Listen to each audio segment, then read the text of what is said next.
Hello student, आज हम पढ़ेंगे पत्र जो इतिहास बन गए पाठ। ये पत्र जो इतिहास बन गए पाठ है, इसमें गांधी जी के द्वारा लिखे हुए पत्र का वर्णन है जो उन्होंने अपने पुत्र को जेल से लिखा है। यानी गांधी जी जब जेल में थे तब उन्होंने अपने पुत्र को जो पत्र लिखा है उस पत्र का यहाँ पर वर्णन है। वो पत्र यहाँ पर दिया हुआ है। यहाँ पर इसकी जो लेखक है वो गांधी जी है। तो गांधी जी के बारे में हम कुछ देखते हैं जो महत्वपूर्ण प्रश्न बनते हैं इनसे कि इनका जन्म कब हुआ था गांधी जी का। तो गांधी जी का जन्म 2 अक्टूबर 1869 में हुआ था पोरबंदर गुजरात में। यानी गांधी जी का जन्म सन 1869 में 2 अक्टूबर को पोरबंदर गुजरात में इनका जन्म हुआ था। इन्होंने स्कूली शिक्षा पूरी करके बैरिस्ट्री पढ़ने के लिए कहाँ चले गए? इंग्लैंड में चले गए थे। वहाँ पर बैरिस्ट्री की इन्होंने पढ़ाई पूरी की और उसकी पढ़ाई पूरी करने के बाद ये इन्होंने मुंबई आकर वकालत की और मुंबई के बाद इन्होंने फिर राजकोट की अदालत में वकालत की। सन 1915 में इन्होंने भारत में आकर अनेक आंदोलन चलाए। उन आंदोलनों में चंपारण, रॉलेट एक्ट, खिलाफत आंदोलन आदि इस तरह के आंदोलन उन्होंने गांधी जी ने शुरू किए। 1930 में दांडी यात्रा की और नमक का कानून तोड़ा। ये हम सब जानते हैं, गांधी जी ने दांडी यात्रा की थी और नमक का कानून तोड़ा था। तो ये इन्होंने सन 1930 में किया और 1942 में गांधी जी ने भारत छोड़ो आंदोलन चलाया जो आगे चल के बहुत ज़्यादा सक्रिय हुआ। इनकी रचनाएं हैं सत्य के प्रयोग। ये इनकी आत्मकथा है एक तरह से, सत्य के प्रयोग। इसके बाद उन्होंने हरिजन तथा यंग इंडिया नाम के पत्र भी निकाले हैं। हिंद स्वराज, सर्वोदय, ये सभी इनकी रचनाएं हैं। इन्होंने दक्षिण अफ्रीका में भारतीयों पर अत्याचारों का वर्णन करने वाली पुस्तिका है जिसका नाम है हरि पुस्तिका। यानी जो भारतीयों पर अत्याचार किए जाते हैं उस पुस्तिका का नाम है हरि पुस्तिका। ये इन्होंने प्रकाशित की। इनकी मृत्यु 30 जनवरी 1948 को हुई थी। ये गांधी जी के जीवन से जुड़ी कुछ बातें हैं। अब हम इनके पत्र के बारे में चर्चा करते हैं। गांधी जी ने ये जो अपना पत्र है, ये अपने पत्र को अपने पुत्र मणिलाल गांधी को लिखा है। और ये कहाँ से लिखा है? प्रिटोरिया जेल से लिखा है। 25 मार्च 1909 को लिखा गया ये पत्र है। प्रिटोरिया जेल में जब गांधी जी थे तब उन्होंने अपने पुत्र मणिलाल को ये पत्र लिखा था। इस पत्र में वर्णन इस प्रकार है कि वो कहते हैं कि प्रति मास एक पत्र लिखने और एक पत्र प्राप्त करने का अधिकार उन्हें मिला है। यानी हर महीने वो एक पत्र लिख सकते हैं जिसे चाहें उसे, और एक पत्र उनको मिल सकता है जो उनके लिए लिखा गया हो। वो कहते हैं अब मैं पत्र में क्या लिखूं? मिस्टर रीच, मिस्टर पोलक और तुम्हारा ख्याल आप मुझे बारी बारी से आया। यानी वो सोच रहे थे कि वो किसके बारे में लिखें, किसके लिए लिखें। फिर उन्होंने कहा कि मैंने तुम्हें यानी अपने पुत्र को पत्र लिखना पसंद किया क्योंकि पढ़ने के समय तुम्हारा ही ध्यान मुझे आता रहता है। अब वो यहाँ पर कहते हैं कि तुम मेरे बारे में बिल्कुल चिंता मत करना, मैं यहाँ पर ठीक हूँ। विशेष कुछ कहने का, यानी जेल में रहकर अपने बारे में ज़्यादा कुछ कहने का अधिकार उन्हें नहीं था। जो जेल में रहते थे उन्हें पत्र के माध्यम से कोई ऐसी सूचनाएं दूसरे लोगों को वे नहीं दे सकते थे, इस पर प्रतिबंध था। वे ज़्यादा कुछ नहीं लिख सकते थे, सिर्फ अपना हालचाल बता सकते थे अपने परिवार वालों को या जिसको वो लिख रहे हैं। इसलिए उन्होंने कहा कि पत्र में ज़्यादा कुछ लिखने का अधिकार मुझे नहीं है, फिर भी मैं बता रहा हूँ कि मैं यहाँ पर पूर्ण रूप से शांति में हूँ। अब वो पूछते हैं कि आशा है कि बा यानी कि उनकी पत्नी कस्तूरबा गांधी ठीक होंगी क्योंकि उस समय वो बीमार चल रही थी। मुझे मालूम है तुम्हारे कुछ पत्र यहाँ आए लेकिन वो उन्हें नहीं मिले। यानी मणिलाल गांधी ने अपने पिता महात्मा गांधी को जो बहुत से पत्र लिखे लेकिन वो सारे पत्र गांधी जी तक नहीं पहुँचे थे क्योंकि अंग्रेज सरकार कुछ ही पत्रों को उन तक पहुँचाती थी, सारे के सारे पत्र नहीं देती थी। फिर भी वो कहते हैं कि डिप्टी गवर्नर की उदारता, यानी उन्होंने वो पत्र पढ़कर बता दिया था कि ये बातें आपके लिए लिखी गई हैं। तो डिप्टी गवर्नर की उदारता से मुझे मालूम हुआ कि बा का स्वास्थ्य अब पहले से बेहतर है, यानी सुधर रहा है।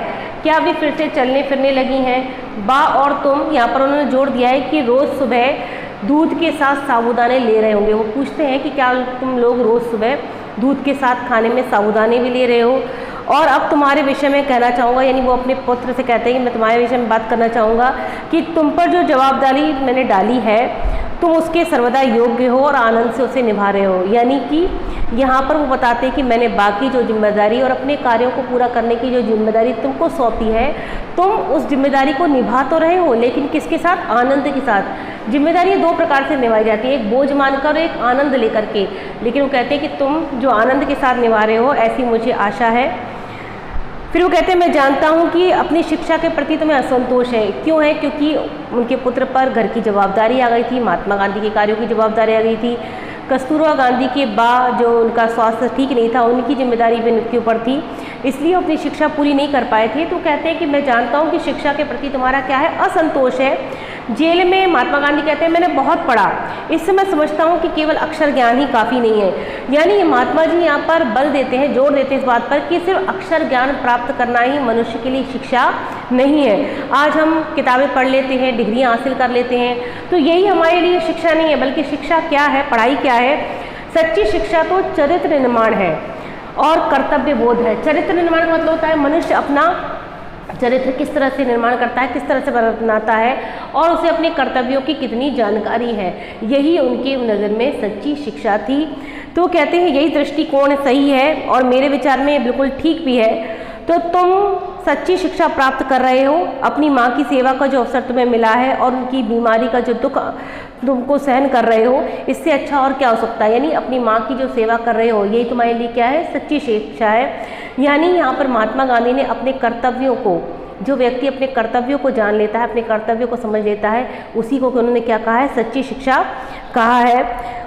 फिर वो कहते हैं रामदास और देवदास का भी तुम संभाल रहे हो, यदि यह काम तुमने अच्छी तरह से और आनंद से करते हो तो तुम्हारी आधी शिक्षा इसी में पूरी हो जाती है। यानी यदि व्यक्ति अपने कर्तव्यों को जान लेता है कि उसे अपने जीवन में क्या क्या दायित्व, क्या क्या कर्तव्य पूरे करने हैं, क्या काम उसे पूरे करने हैं जो उसके हैं या उसके माता पिता परिवारजनों द्वारा उस पर सौंपे गए हैं, तो इसमें ही मनुष्य क्या कर लेता है? अपनी आधी शिक्षा पूरी कर लेता है। यानी जीवन में उसे जितनी शिक्षा प्राप्त करनी है उसका आधा हिस्सा वो प्राप्त कर लेता है।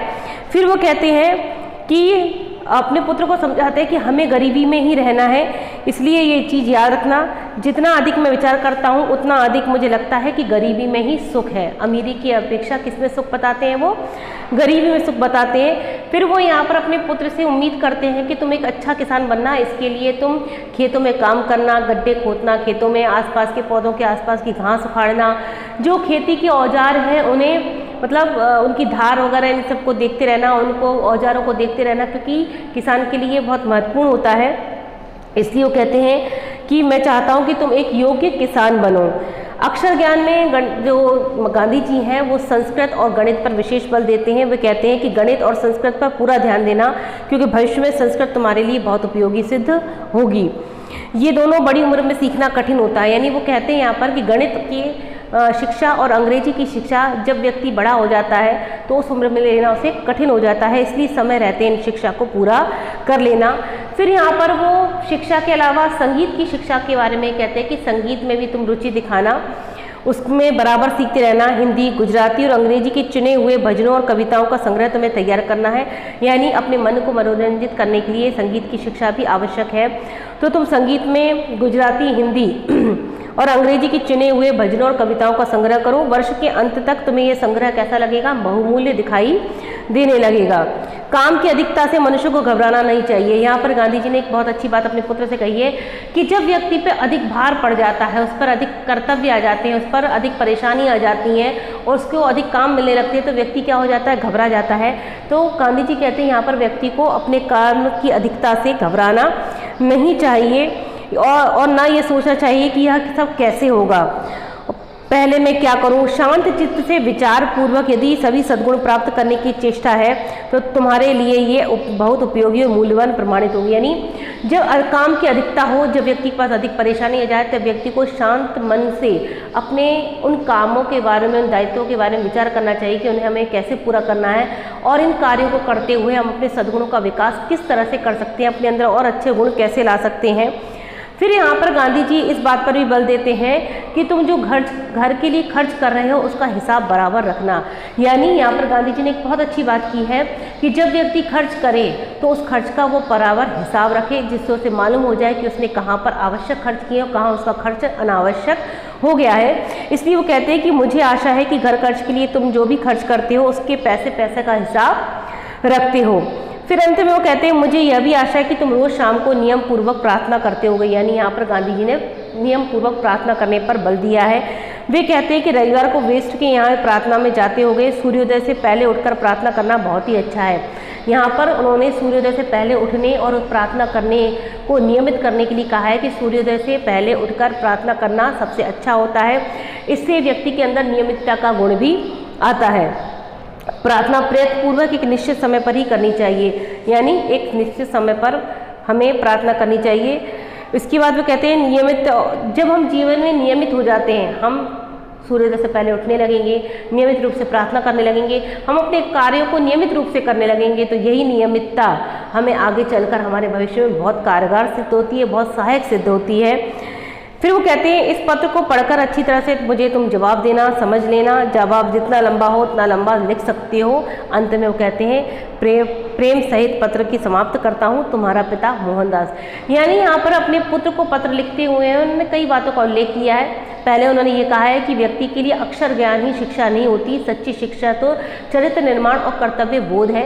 यदि व्यक्ति को अपने कर्तव्यों का बोध हो जाता है तो वही व्यक्ति अपनी आधी शिक्षा पूरी कर लेता है। फिर उन्होंने संस्कृत और गणित की शिक्षा पर बल दिया है कि इन्हें बड़ी उम्र में सीखना कठिन होता है, इसलिए समय रहते इनकी शिक्षा प्राप्त कर लेनी चाहिए। इसके बाद उन्होंने संगीत की शिक्षा पर भी बल दिया है। अपने पुत्र से एक योग्य किसान बनने की भी अपेक्षा की है और साथ में उन्होंने कहा है कि जो जवाबदारी मैंने तुम्हें सौंपी है उस पर परेशान न होकर, उस पर शांत चित्त होकर कार्य करना, यही मैं तुमसे आशा करता हूँ। तो ये पत्र उन्होंने मणिलाल गांधी को लिखा हुआ था प्रिटोरिया जेल से सन 1909 में, जिसका वर्णन यहाँ पर उन्होंने किया है।